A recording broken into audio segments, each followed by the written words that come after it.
ও বলাৎকারের গোষ্ঠী রে, তোরা কবে থামবি আমায় বল না রে।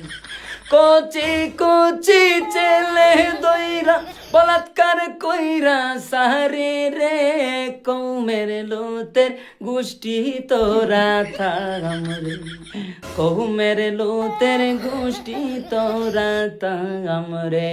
এই হা হা হা। ওয়াল্লাহ আমার তুমি উড়াই নেও গো আল্লাহ, এই কৌমি ফারায়, কৌমের লুতের ফারায়, বলাৎকার গোষ্ঠীর ফারায় কি শুরু হয়েছে। ভাদ্র মাসে কুকুর পাগল হয় আর হেরা 12 মাস পাগল। আল্লাহ আমারে কইব আমি কেন এগুলা নিয়ে ভিডিও বানাই, আমারে কয় আমার নাকি জন্মের সমস্যা, আমার মা বাবা নিয়ে গালি দেয়। কিন্তু হে যে ভিডিওটা করছে, হে ভিডিও করছে নাকি অন্য কেউ ভিডিও করছে আপনারা একটু দেখেন তো। এই যে কৌমি পাড়ায় আপনারা কেউ কথা বলবেন না এগুলো নিয়ে, প্রতিবাদ না করলে এখন বলবেন তুই কেন ভিডিও বানাস। আরে ভাই ভিডিও তো এটা আগেই ভাইরাল, হ্যাঁ তো আগে নিজেই ভিডিও বানাইছে নাকি অন্য কেউ বানাইছে। এগুলারে তামান তামান, না হলে আমার হাতে আইনা দেন, আমি কেনসি দিয়া। আল্লাহ কুকুর পাগল হয় বাথরুম আসে। ও আল্লাহ এটি কি শুরু হলো আল্লাহ দেশে। আল্লাহ এটা আসলে বেশি হেডাম, বেশি অহংকার।